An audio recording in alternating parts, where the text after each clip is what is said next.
बीड जिल्ह्यातील मस्साजोगचे सरपंच संतोष देशमुख हत्या प्रकरणाला 1 महिना पूर्ण झाला। या हत्येमुळे गल्लीपासून दिल्ली हादरली।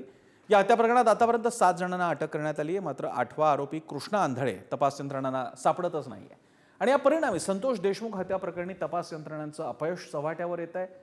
जाणीवपूर्वक अशा व्यक्तीला सोडू दिलं जातंय का? कारण जाणारा एक दिवस ते पुरावे नष्ट करणं असेल, फोनचे डिटेल्स नष्ट करणं असेल, अशा अनेक बाबींवरती परिणाम करणारे ठरू शकतात। त्यामुळे संतोष आंधळे प्रकरणात व्यवस्था आंधळी का असा सवाल लोक विचारतात।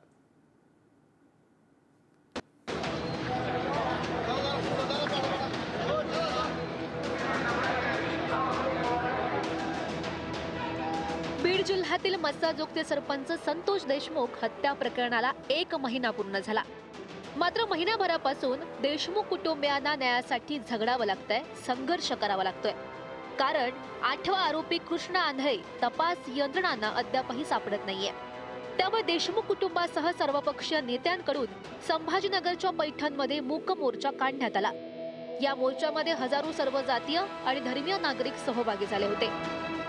हा मोर्चा जो आहे तो न्याय मागण्यासाठी आहे आणि न्याय मागण्यासाठी ठिकठिकाणी मोर्चे जो तो निघत आहेत। आमची एकच मागणी आहे की आम्हाला न्याय मिळाला पाहिजे। संतोष देशमुख यांचा मुलगा देखील आहे, त्यांच्या काय भावना, काय नेमक्या भावना आहे? आम्हाला न्याय मिळाला पाहिजे, आम्हाला न्याय मिळाला पाहिजे। हे जे सर्व आरोपी आहेत यांना तर फाशीची शिक्षा झाल्याशिवाय आम्हाला न्याय मिळणार नाही, नुसतं कोटेडी करून चालणार नाही। या आरोपींच्या मागे जे हे सगळे जे मंत्री वगैरे असतील त्यांना पण फाशीची शिक्षा झाली पाहिजे आणि हे धनंजय मुंडेचा हा मंत्रीचा राजीनामा घेतला पाहिजे। आरोपींना फाशी शिक्षा झाली पाहिजे व जे धनंजय मुंडे आहे यांनी नैतिकता स्वीकारून राजीनामा दिला पाहिजे आपल्या पदाचा। सगळे 18 पगड जातीचे इथं जमलेलो आहोत। संतोष अण्णा देशमुख आणि सोमनाथ सूर्यवंशी यांना न्याय मिळाला पाहिजे। पण मला एक सांगायचं आहे, ज्या दिवशी जर अॅट्रॉसिटी लागली असती तर आमच्या बहिणीचं कुंकू पुसलं नसतं। संतोष देशमुख हत्या प्रकरणात आतापर्यंत मुख्य आरोपी सुदर्शन घुले याच्यासह 7 जण अटकेत आहेत। पण अद्यापही या हत्याकांडातील एक आरोपी कृष्णा आंधळे हाती लागला नाहीये। त्यामुळे तपास यंत्रणांच्या कारभारावर प्रश्नचिन्ह उपस्थित होत आहेत।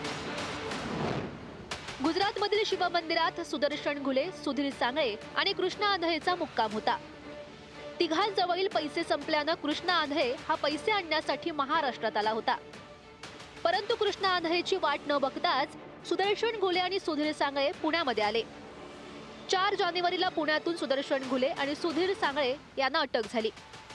पोलिसांच्या 3 पथकांसह सीआयडी कडून कृष्णा आंधळे याचा सध्या शोध सुरू आहे। कृष्णा आंधळेनं सीआयडीला गुंगारा दिलाय, पोलिसांना अनेकदा चकवाई दिलाय। कृष्णा आंधळे कर्नाटकमध्ये असल्याचा संशय व्यक्त केला जातोय। बीड पोलिसांना इशारा देतोय, गृह विभागाला इशारा देतोय, येणाऱ्या 24 तासाच्या आत जर आंधळेला अटक झाली नाही तर पुन्हा हा दीपक केदार त्याला पकडून आणल्याशिवाय राहणार नाही, हा इशारा सुद्धा या माध्यमातून। किती दुर्दैव आहे, आज महिना झाला तरी संतोष देशमुखचे आरोपी सापडत। गेल्या महिन्यात 9 डिसेंबरला संतोष देशमुख यांचं अपहरण करून अतिशय निर्घुणपणे हत्या झाली।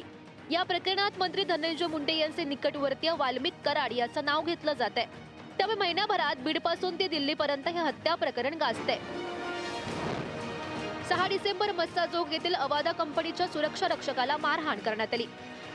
9 डिसेंबर सरपंच संतोष देशमुख यांचं टोल नाक्यावरून अपहरण करून हत्या करण्यात आली। 10 डिसेंबर हत्या प्रकरणातील 2 आरोपी जयराम साठे, महेश केदार यांना अटक झाली। 11 डिसेंबर 2 कोटींची खंडणी मागितल्या प्रकरणी वाल्मिक कराड याच्यावर गुन्हा दाखल झाला। 11 डिसेंबर खून प्रकरणातील 3रा आरोपी प्रतीक घुले याला अटक झाली। 18 डिसेंबर हत्या प्रकरणातील 4था आरोपी विष्णू साठे याला जेरबंद करण्यात आलं।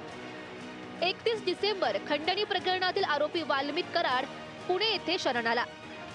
1 जानेवारी संतोष देशमुख हत्या प्रकरणाच्या चौकशीसाठी एसआयटी स्थापन झाली। 4 जानेवारी सुदर्शन घुले, सुधीर सांगळे, सिद्धार्थ सोनवणे यांना अटक झाली।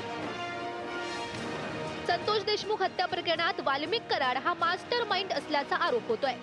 वाल्मिक कराड मंत्री धनंजय मुंडेंचा राईट हँड असल्यानं त्यांच्या राजीनाम्याची सुद्धा मागणी केली जाते। तर हत्येच्या 2 दिवस आधी सुरेश धस आणि वाल्मिक कराड यांच्यात संभाषण झाल्याचा दावा राष्ट्रवादीचे आमदार अमोल मिटकरी यांनी केलाय। आणि यावरून आमदार सुरेश दस यांनी अमोल मिटकर यांना चांगलंच फैलावर घेतलंय. 2 दिवसांपूर्वी हत्येच्या त्यांचं संभाषण झालं असा आरोप मीच पहिल्यांदा केला असं नाही, तर असा आरोप ज्येष्ठ नेते एकनाथराव खडसे साहेबांनी केलाय. त्यामुळे पोलीस प्रशासनाला आमची विनंती आहे की या आरोपात काही तथ्य आहे तर नक्कीच आहे. त्यामुळे या सगळ्या गोष्टीचा CDR काढला पाहिजे. संतोष देशमुखांची हत्या होण्यापूर्वी 2-4 दिवसांपूर्वी कोण कोण त्यांच्या संपर्कात होतं, काय काय संभाषणं झाली ते सुद्धा महाराष्ट्राच्या समोर आलं पाहिजे. राष्ट्रवादीतली मुन्नी ही पुरुष आहे आणि मी जे बोललोय त्या मुन्नीला 100% कळालेलं आहे.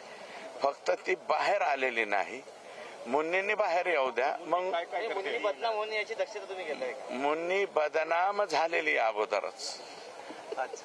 मुन्नी बदनाम हो गई डार्लिंग तेरे लिए.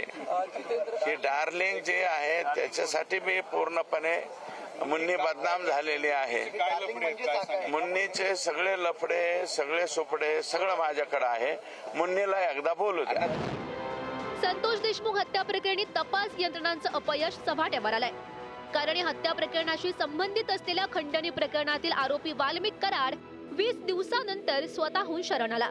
हत्या प्रकरणातील मुख्य आरोपी सुदर्शन घुले याच्यासह सुधीर सांगळे 14 दिवसांनी पोलिसांच्या हाती लागले. तर महिना उलटूनही कृष्णा आंधळे याचा ठाव ठिकाणा लागत नाहीये आणि त्यामुळेच कृष्णा आंधळे याच्या अटकेसाठी पोलीस प्रशासनावर दबाव आता वाढताना दिसतोय. ब्युरो रिपोर्ट, पुढारी न्यूज.